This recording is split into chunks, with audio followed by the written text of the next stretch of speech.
Explore exactly what it takes to become a successful day trader and the power of consistency from the minds of the trading's elite. This is the Beyond the PDT podcast. Here are your hosts, Bryce, Tuohey, and Matthew Monaco.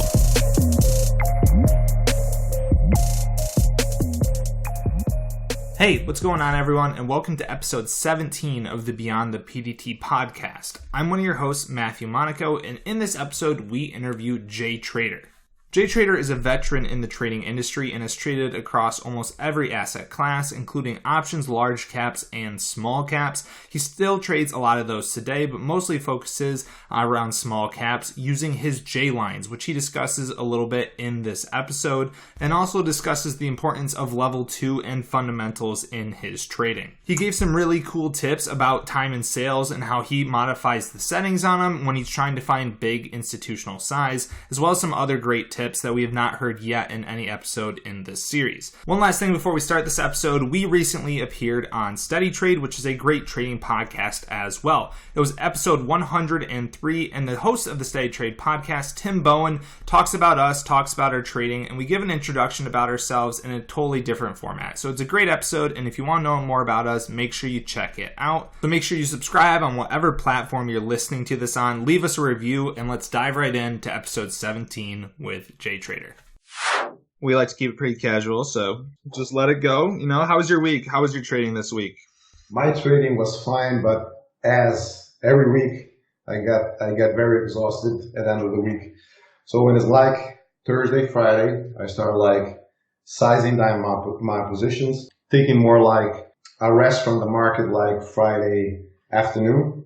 As a matter of fact, I live here in Europe, so when you guys are still working, your 12 o'clock is my 6 o'clock if you're in Y, 6 o'clock p.m. And I go to eat always my pizza. That's what I do on Friday. And I needed to recharge, guys. I need to recharge. So this was the week. Traded mostly small caps. I would say, the most volatile stocks, AXGT. We traded MLT, CTRV. And then I like to trade also options. So Tesla, Netflix mainly. Very good trade on Tesla on Monday on that push. So that was the week. Nice, very nice. Now, before we get too far into this, can you give us like an introduction about yourself, how you got into trading for people who don't know, and just kind of a little bit about again, a story about yourself, really. Okay, just some tips also, I think, for the new guys. Basically, I was a little bit younger than you guys. I was 19, but I always had passion for stocks because of my mother. He is now he's retired, but he was like one of those big hotshots in Manhattan for the JP Morgan. And when he came over here in Rome, I think I was maybe 10 years old. I was with him going around, and wherever he used to go, after 30, 40 minutes, he was stopping at, like at the banks, the main screen and looking at stocks. And he was telling me, hey, you have to invest. And from that time, I saw this guy is always going over there. Then years later, when basically I was 18, started 19, I started getting interested. I was seeing friends around me, older friends, like 40, 45, 50, that were investing in the stock market, European stock market, US stock market, warrants, Corey warrants, all this stuff. And, it seemed so easy. And then I realized it was not so easy when I basically blew up my first account, my first small account. And I was 19, I think, 19 and a half. I just started like a summer, but, basic stuff, technical analysis, fundamental analysis. And I had at the time the actual amount of $1,500. And in about 1 month, blew up, canceled. And I would say like, wow. And now, well, from then I started like really taking the thing seriously, started studying, tracking, testing, and that made a difference. Basically, whatever I was studying was trying to incorporate and make my own system. And I was studying everybody. At the time we had Ken Calhoun from JTrader University. We had Larry Williams, the guy that made those books on futures, how he passed from $100,000 to $1,100,000 in 1 month. And Linda Rask, all this stuff. So all the old traders that used to trade mainly breakouts, pullbacks, the Joe Ross hook, all this stuff. That was the basic of my knowledge at that time. Could you give us a time frame? So you were 18 years old, but what time was this? This was during the .com bubble, I believe, right? Exactly. Especially already happened in the States. And in Italy, it was starting of 2000, right now I'm 38, just turned. Starting of 2000, we had that called New Market, translated, Nuovo Mercato. And basically all we had in America, we had over here in Italy. And that time, I had a small account. So the problem is that even now I see traders with $1,000, $2,000, $3,000, and they cannot make money, or it's hard to build an account from that. The fact is that I started trading before option, covered warrants and warrants, then stocks. I was studying the stock, I was trading down the line, warrant, covered warrant, and option. Because if the stock used to move 2%, my option was maybe 30, 40, 50%. So the warrant. So I was always reinvesting what I was earning. And when you had days when, example, you have maybe Netflix, we had Tiscali. When you had Tiscali going 15% up in one day, and the relative option of warrant over warrant goes 150, 200% in a day, you make and you build the account very fast. That's how I built the account in the first 3 years. And I made a pretty good success over here. Everybody knows me. This only for saying that it's possible to build that account, but you have to be very sure in what you're doing, have a set system, and also take the class assets of products that gives you the better risk return and the better percentage of return. How long did you stay in the options market? And you dabbled in futures a little bit before you kind of moved over and discovered penny stocks, which is, I think that's the majority of what you trade nowadays. So I started 99, starting 2000, and it was option, covered warrants, warrants, and stocks. I right away, in 2003, 2004, moved to the big caps and futures. Still I trade actually today. The fact is that market I was trading was not anymore tradable. We were trading products that are not from, in the States, from the SEC, from the government or whatever. We were trading products that were from the bank. So the covered warrants and warrants in Italy, they are from the bank. So from Società Generale, Citibank, Dresdner, all this stuff. And after 2-3 years, when we had this bubble, these products became almost untradeable for the fact that the market maker used algos. That was the time that algos started, at least in Europe. And for the fact that you cannot make any more of those percentages that you used to do before. So when the stock was going up maybe 10% and your covered warrant should have paid you 100%, well, maybe it was paying 5% if you were lucky. So more than one time we were on the phone with the consul, which is the same of the SEC in the States, and we used to, report this fraud from the banks. And sometimes it worked, so the banks after a couple hours used to come with the right price, and other times no. This market also became very unliquid, so no liquidity, no profits. That's why I moved to the big caps and the future market. Yeah, adapt or die, basically. So, then you moved into these penny stocks. How do you go about trading those? Because a lot of them are piggies, they're all kind of shit. So do you long them? Do you short them? What's your approach in this market? The fact is that this market, right now, I think that something changed from 2008. When I was trading futures, when I was trading in the big caps, I started seeing that basically, the market changes and evolves. And I think every season, a couple of seasons, you have something changing. And the algos right now are outperforming the market, all right? So you can see this in any kind of market. You can see this on the Forex, you can see this in the future, the big caps, the small caps, whatever. You have, on the big caps, a huge amount of sharps. right? So you cannot manipulate Tesla if you're not Elon Musk, that maybe he's rebuying his stocks around 200 or dip to 180. You cannot manipulate Netflix if you're not some big institutional or a couple institutional together. But you can manipulate very good the small caps. And you have an edge because 90% of the small caps always go back where they came from. So on big PRs, big multiple day runners, maybe they spike like G, what I was showing the other day, from 5 to 25. Then it will go maybe in about 1 week or 2 weeks, or maybe 2 days back to 2, you know. So you know the behavior. The fact is you have to know the timing. So it's not much on the small caps, 3 years and a half. And when I basically started getting involved was to find an even better insight that I had on the big caps. And what basically I did was studying everybody for the first 6 months that was trading them, you know, all the rooms. Basically, I got some good tips, I would say, from 2 guys I like a lot, from Rick Analog. I know that you interviewed him last week. He's a friend of mine. And basically the other from my mother, Mama Bear. She's a professional trader. And then I just adapt my system that I was already using the big caps and futures into the small caps.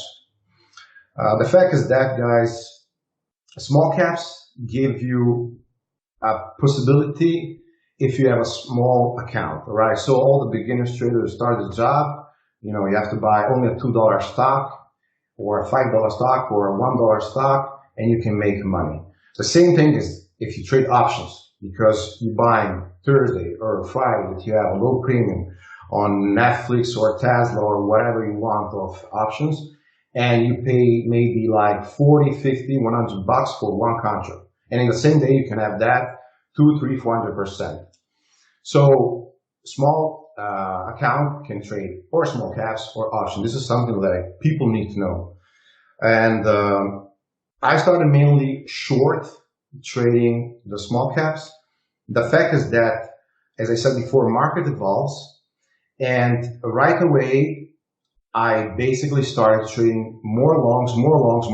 And when basically I see big short traps, you know, like something like we saw these days on OTLK, LTK, AXGT, we saw in February on Solo, we saw in January AXSN, everything like pops up, big catalyst, form a runner, low float, then you have this drop, collects all the shorts, replaying the VWAP, everybody's stuck, and you go long. That's the main long I trade in the room.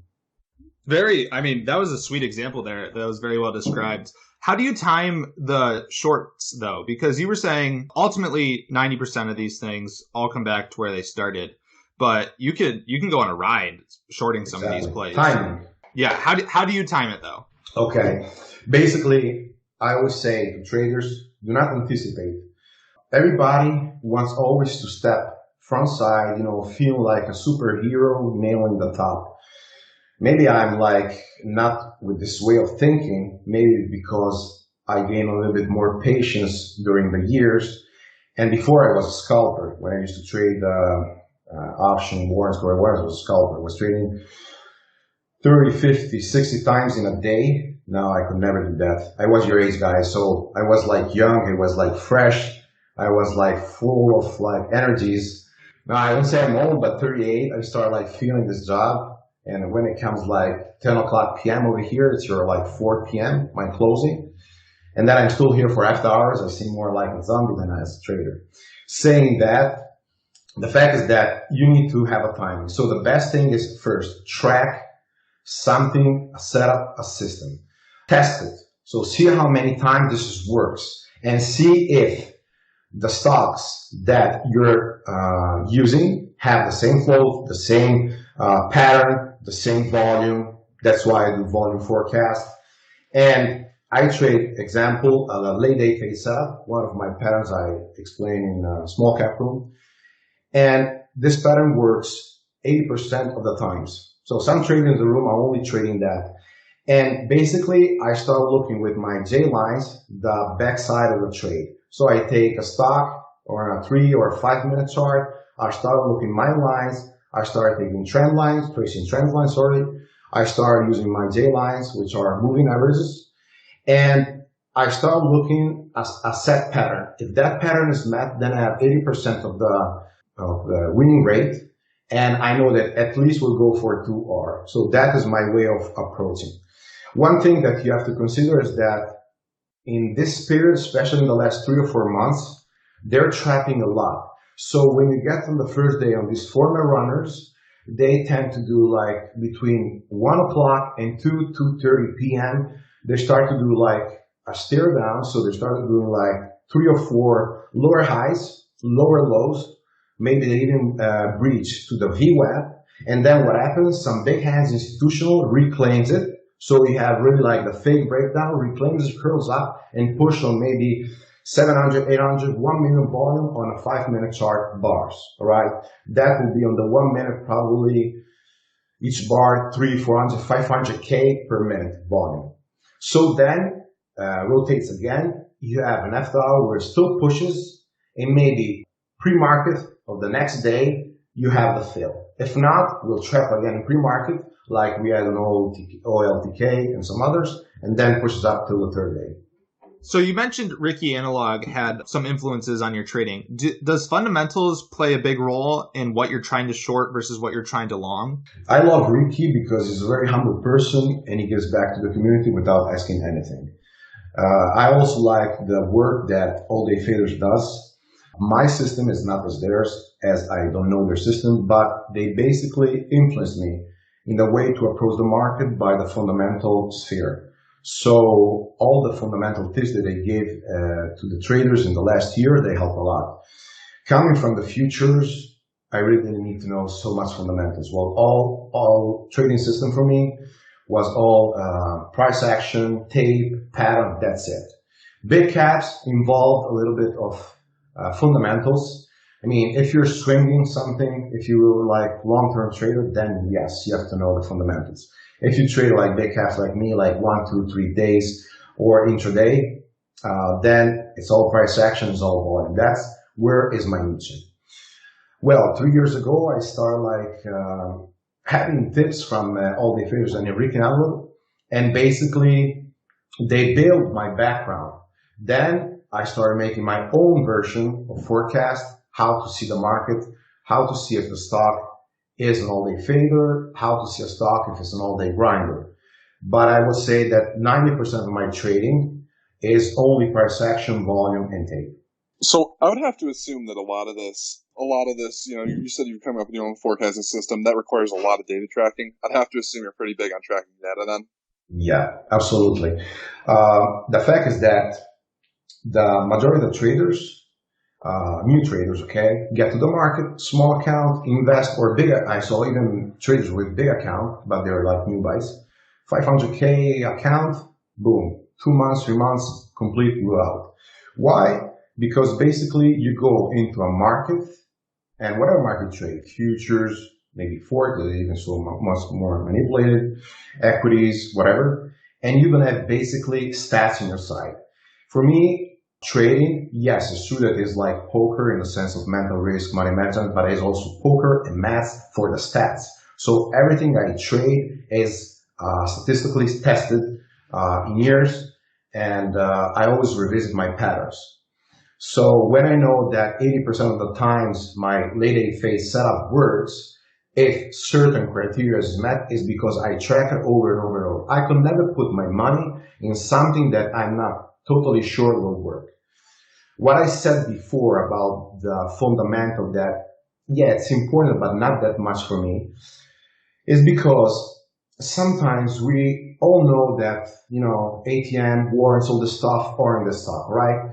That company is desperate need of money, but you don't know if they will put it like they will push it for the first, second, third, fourth day before using ATM, all right?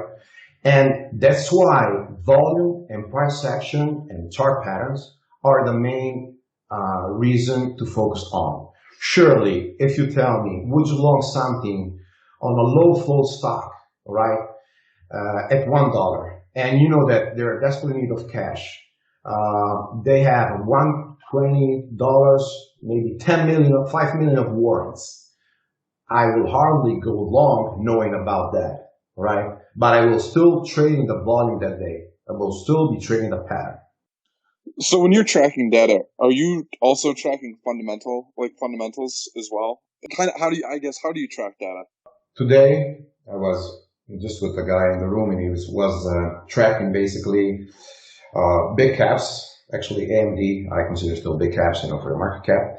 And he was telling me his way of tracking. So there are many ways of tracking. I personally don't track stocks from the fundamental side. I think you can track stocks from the fundamental side if you trade long term, if you swing. If you do day trading, you need something that gives you money quickly.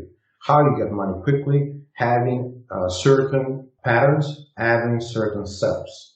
So my reason is just like observe the market, seeing what happened in the past 200 times, 300 times on those similar low flow stocks or big flow stocks, or those stats that involve the same statistics, stocks that involve the same statistics. Example, high percent institutional ownership, high percent short float, and see what is the pattern that day maybe formed the long or formed the short. So only tracking and testing, you will have that niche. So how to put your money? If I have a system that I have a one-on-one return, so one time I lose 10 cents to make 10 cents, and this works 50% of the time, I will never trade that. I will never even put $1 on that. But if I have a system that works 7 to 80% of the time, and at least I will go for 2R, because you have to consider your expenses, the fees, the commissions, and everything, then I will trade that. So how do you stay disciplined through all that? Because you were saying, you want to set up to have, 2 to 1R. The discipline factor is obviously really hard for a lot of new traders. What's your approach to that? It is. I still do mistakes. I still do big errors. The fact is that you have to control the emotions, and it's very hard. I think that the more you become experienced in this job, the more you form also that patience and that discipline. So you always have to consider to trade like mechanically. That's why, especially in the futures, I was doing this and I'm still doing this. I trade a trading system, all right? And it's totally mechanical. So if you apply the pattern example that I teach, that I work, you are profitable. But you have to respect each time your R's, and you don't have to put no emotion in trading. And this is something almost impossible, because how many times, even if you have the perfect trade, the perfect setup, and you're risking maybe 20 cents of stop loss for maybe $1 of return, and you're in with size, and then you see after 40, 50 cents your P&L, and you're greedy, or you just having fear of the trade that won't work anymore, you get out earlier. And that's what will happen. You won't have any more of those 2 R's maybe of return, in this case it was 5, but that will also modify your stats, right? So the human behavior is the reason why traders fail. If we would trade mechanically, that's the reason why I always express my idea to traders to form a system like a trading system, like something robotically, that you just go there, you trade it, no emotions, and get out of the market as fast as possible when something is not working. Ultimately, discipline, you learn through experience and stuff. And at the end of the day, you kind of just have to just do it. You just have to be disciplined. But are there any tips and tricks that you recommend for people, or that you use yourself to kind of, jumpstart that discipline learning curve? Yes. Okay. First of all, seems like a stupidity, but when you get to the market, you don't have to have stress. This is what it means. In my way of trading, trades boost your adrenaline, all right? It's true. We are playing our money. We're playing our future. We want to become millionaire. We want to make money. And you have a lot of pressure. You have a lot of thoughts when you're trading. You have a lot of expectation, and that creates adrenaline. So doing something that, first of all, takes off your adrenaline, I don't know, playing ping pong, going ride a bicycle, staying 2 hours with your girlfriend or whatever. Well, that really takes off your stress. And the first thing you have to have I was talking one time with my cats. He was saying, I'm going to eat ice cream like midday. I don't give a damn what happens. It's true. It's true. Do something like relaxes you. All right. And the second thing is you have to have your own rules. So, first of all, I will always place, if I'm not disciplined, stop loss on the market. And I will always have targets as soon as I enter the trade or before I even take the trade. So, plan your trade, have a target, have a stop loss, and always know what can happen while you're in a trade. The important thing is not only, okay, I respect my plan, I'm in, I can go even low for a walk and come back after. Otherwise will be, or stop loss or target price, not like that. Because so many situations, scenarios can happen while you're in a trade. Can happen, example, you're short and you're like in the money and you have a pullback and you just get out. Instead is the place where you should add to your trade, right? So adding and scaling all the stuff. The third thing I would suggest is always to have like a process. So if you do something like every day, like I wake up, let's say I go for a walk, I have my coffee, I sit at the desk, I do my research, I have my setup for the data I will use on these stocks and other setup that I will use on these stocks. If those stocks that they will play that setup, all green lights are there, then I will trade. So having like a process like this fixed takes off all the stress from your trading. It's like basically, I don't know, you're a professional swimmer and every single day you know what you have to do.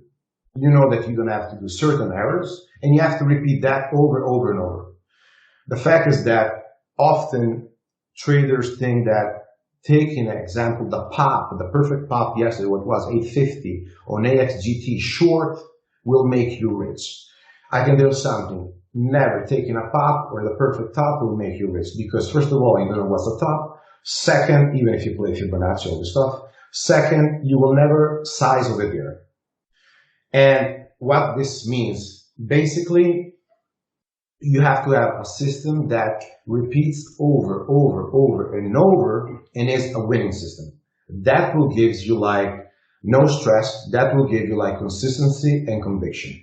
So kind of while we're still on this topic, I do want to come back to some of the things you just mentioned. You were saying that having a process and doing something that kind of relieves stress is big in your trading.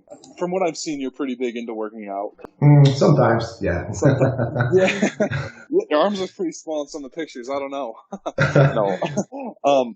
Do you think that having things outside of trading that also require discipline can help your trading? Because I personally have found that I play basketball and also work out, and like really seeing consistency in my workouts and stuff has really helped me to create more consistency in my trading. But I kind of want to get your take on that. Bryce, I love what you say right now, really. And especially from a young trader like you. The mindset is the key. Whenever you want to be successful in your trading, it doesn't involve always be successful in there. You have to be successful in everything you do in your life. It's the fact of how we are born. And since I was small and everything I used to do, from boxing, from music, from sports, I want always to do like at the top, not to show others, but for myself, because I love what I do. And if I have so much passion in what I do, I want to do that at best.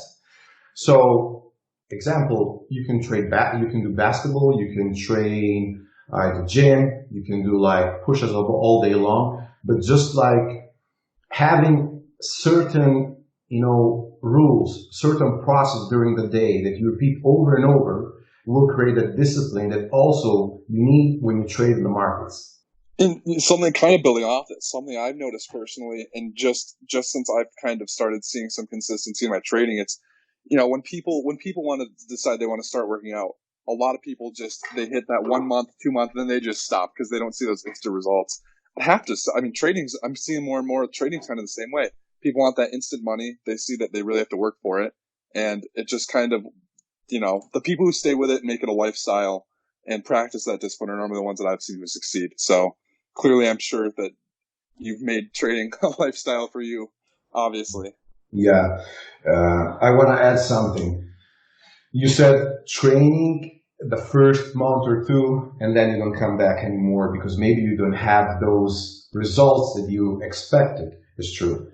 And that's part of the mentality. It's like in trading, if you can make it the first year, then you're better than 90% of the people that are out there. Because 90% of the traders, they will step into the market, and I don't want to scare anybody, but it's like that. They won't make it simply because maybe they're not studying the right stuff.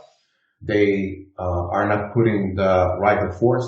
It's different if you get to the market and you have a part-time trading passion. Maybe you're, I don't know, like a plumber, maybe you're like a doctor or a policeman, whatever. And you just want to make, those few more bucks per month to have an extra income. Then you can take maybe some alerts.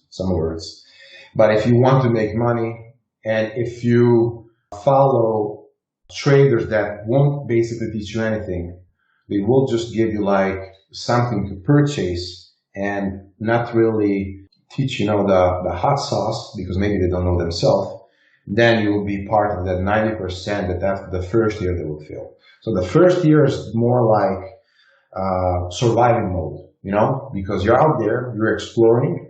And right away, when you get into the Google, you push it up and you put some names, you put day trading, and you get the big names, who spends 100K a year or more for the market and stuff, bullshit. Instead, the bigger traders are not even over there like showing themselves. Or who does it is not that much considered. That's why everything relies in new traders. And everything has to start in you. First of all, you have to take like the ball. You have like to sacrifice a lot of things for this work. It's not that you get over here after 6 months following, I don't know, one guy, you will get rich. It's not like that. It's failure. It's like trying again. It's experience. It's controlling your emotion, risk management, and a lot of stuff day over day over there. I can tell you it's possible. I see guys that are making it, and I see people who are failing. That depends from you. I love that advice. And I think it can apply to so many other things in life. And if you can apply that same mindset to your trading, I'd like to think that, it all comes back down to your work ethic. For me, it only counts hard work and dedication. If you love this job, if you really love this job, you'll find a way to make it, really. Matt and I were just talking about risk management was our poorest. It was making us fail in the beginning. And once we kind of started understanding that, it's helped us out a lot. So I think it's important for people who are struggling to kind of get this information. So stop losses, you put in stop losses when, actually, you know what? No, first off, do you put stop losses in every trade, or do you kind of let some work for you and have mental stops? I don't like personally, but I don't suggest you to follow me, right? So for like a trade, I always suggest to put stop losses there. I use mental stop losses. Why? Because I have some discipline. And the fact is that when you talk about risk management, for me, is a set of rules. So risk management means like calculate for each different dollar stock, let's say $1 to $2, $2 to $4, $4 to $6, and so on, the amount of shares that you're using, how much you're going to risk in terms of dollars and of cents, and how many bad trades are you willing to take per day. And then you have to track all this stuff. And at the end of the month, with commissions, with fees, you have to see if your setups have worked. If you're like negative, if you don't have that maybe 5% in your account or 10% or whatever, then you have to change something. So this is very important in money management. And it's everything back to testing, tracking, and experience. Okay, so kind of building off of that, you said I said earlier that you set price targets. Do you set those targets based on areas of resistance on the chart, support on the chart, or is it really based off of your stop and what you're looking to make in terms of your risk reward? Each pattern I trade, so I trade something like 7-8 patterns for small caps and 4 patterns for the big caps. Each one of them has different technical reasons why and when I have to get out. One more reason, so this can be exponential moving average, Fibonacci retracements, pivots. I'm a big fan of pivots since I started my stock market 20 years ago. The other one is high volume, all right, or volume exhaustion. And one thing that is among this is the tape. Let's say you're trading your perfect setup, all right? You're short, everything is going there, all green lights, you and all your buddies, you think all the same. But then you get to that, maybe there's not even a support, like technical support, prior resistance, or prior support, whatever. But then you see like a huge amount of volume refilling on the bid, and you're short. And you see that bid that show go away is not going. They're still showing those 1,000 shares. And fuck, it's 1,000 shares. And right away you jump, it's hidden order. So can be a big player there accumulating all the sellers, all the panic shorts, or the panic longs that are just selling, and all the shorters that are starting their short selling day. And instead they're like accumulating to go against you because they want to reclaim that VWAP and push it up, like AXGT or this stuff. So the tape is the main key. When I was like scalping on the European and Italian market, I was doing DAX, I was doing FTSE, I was doing 90% of my trading on tape. So patterns on the tape, everybody thinks that patterns are only in a technical analysis, okay? So graphically, like triangles, wedge, breakouts, all this stuff. Well, there are even patterns that repeat over and over and over with the tape. And that's the main part for spotting the algos or the big players, all right? So an experienced trader or a professional trader is not anymore the guy that tells you, we have a resistance, I'm looking for a breakout. That was good in the 80s and in the 90s. When the algo started to come, what do you think, guys, that algo stays there like to know that there's a breakout, so lets you put the breakout, get in and make $1-2 from it? No. It will probably play a key role in trapping you on a fake breakout, maybe a stuff move, and then selling on your face. That's the way they do it. Interesting. I think that's really important to hear that there are patterns in the tape, and that's something that I'm personally trying to work on, learning a bit more of. And I know a lot of people are trying to kind of have asked, how to find, how to learn to read tape in level 2. Do you have any recommendations for new traders or even maybe experienced traders who really haven't gotten into tape reading?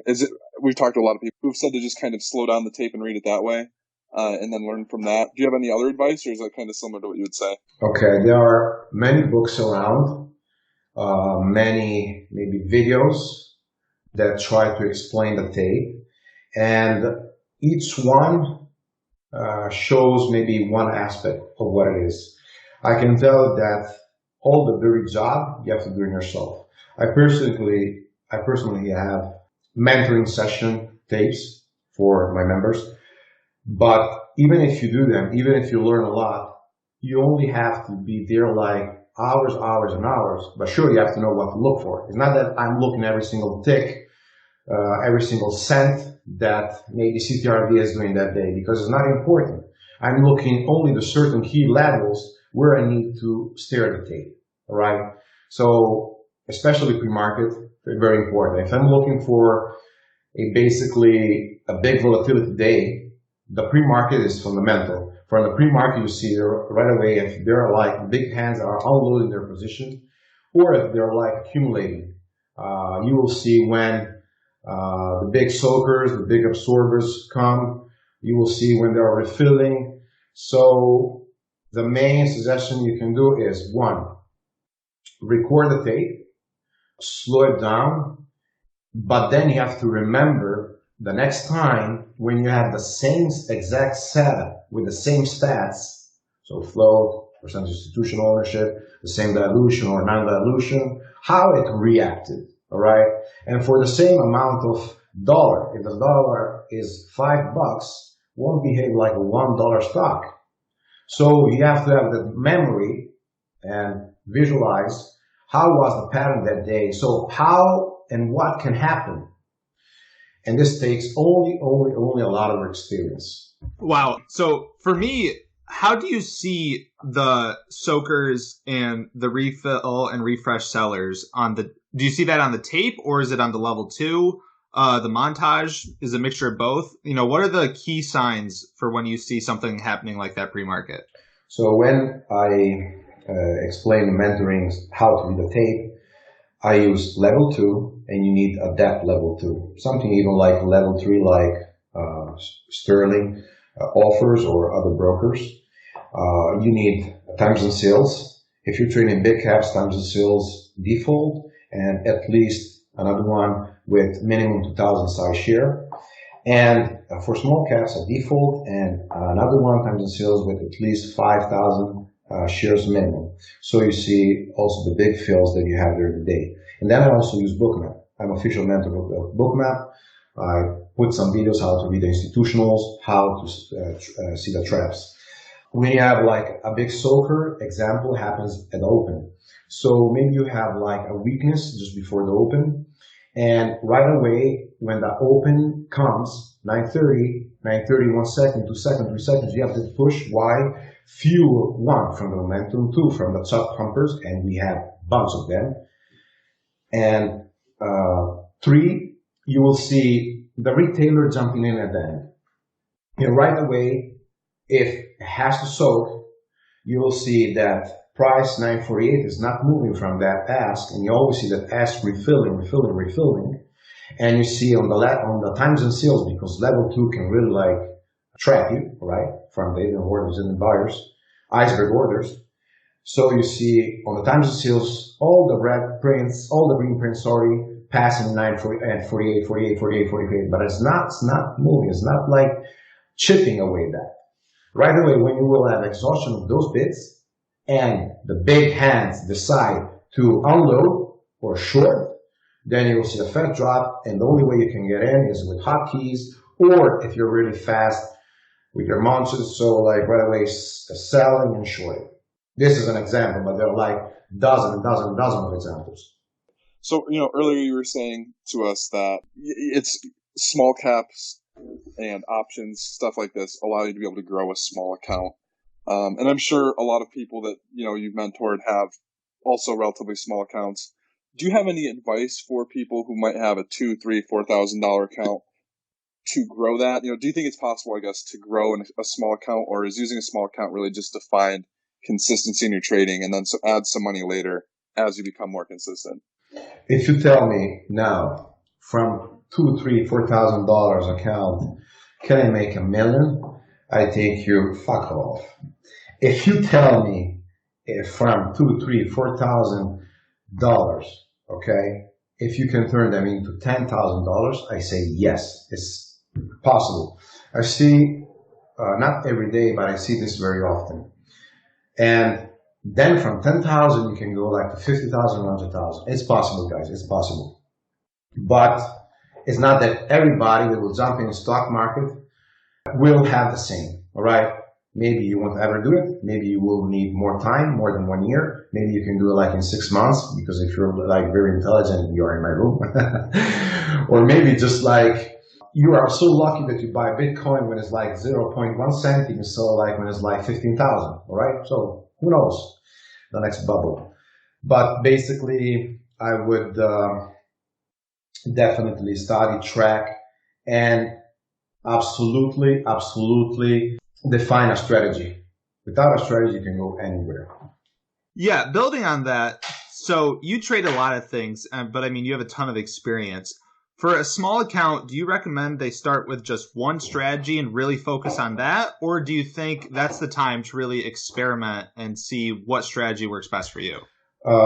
Matt, I'm not like you. You're not like Bryce. So every trader has a different personality. I can tell you, my mother, she's a professional futures trader. She trades more swing, and she can never do scalping. I can never do scalping again. I'm a day trader. I can never do long swings. So how do you know when you're like a beginner what to choose? How do you know if you have to take small caps, if you have to take futures, if you have to take like options or big caps or forex? Good luck. The fact is that first, you should try this in demo. Don't risk your money. Be very careful and very selective. So try to see in demo if things work. Try to see if you can absorb or make some kind of strategy that it's working over and over and gives you that little consistency. Once you have that, then you can start put a little bit of money. 100 shares or one contract if you're trading futures or options. And you see after 1, 2, 3 months, am I consistent? Do I have more than 50, 60% of time winning? If not, revisit, change something, try something else, till you don't have that consistency. Money comes. It's not about money, okay? Because you have your $3,000 account. If you get that setup that works for you, all right, and you can only trade that, you're disciplined, then it's only about to put more size, all right? So the biggest problem is that beginners come to this world, they put all their money because they follow 2 alerts and they think they're gonna get money. 1, 2, 3 times will work. The 4th time they'll say, bye-bye, Jack. Instead, is the process that you have to learn yourself. I love that. Great advice. The last thing I just have is, what is next for you? Are you working on anything in your trading? Do you have big plans outside of trading? Just what are your plans going forward the next 6 to 12 months? So basically, as I said, almost 20 years doing this job. I sure love it, but sometimes I'm getting tired. I was talking with some good friends, Fate, Chocana, Stan, everybody knows him, and with Big Mike. We are every day together, and Arca also, and we also share ideas, also Del, sorry. And basically, I was telling that I will be focusing more on helping traders, so mentoring them, and building traders in my community. So also giving free stuff to the guys around, but honest stuff, not selling you bullshit, like there's a lot of there, but just giving like the right tools, and then you can work with them. This will be my plan. The second plan is that I'm also in some business around here, so I will see with how things go. This involves also projects in real estate, but that's another that's another plan of mine. That's really exciting, and this has been a great conversation. I love that. There's been a lot to learn here. I think there's a lot of great tips and advice. Thanks, bro. The only thing I wanted to bring was like some honest in a sea and ocean of bullshit, where everybody's promoting themselves or like saying bullshit. The fact is that I like what you guys are doing. I really like your podcast with Ricky. I found it very useful. I also told the guys in the room with me to listen to them. So yeah, very much credibility doing like this. I like it.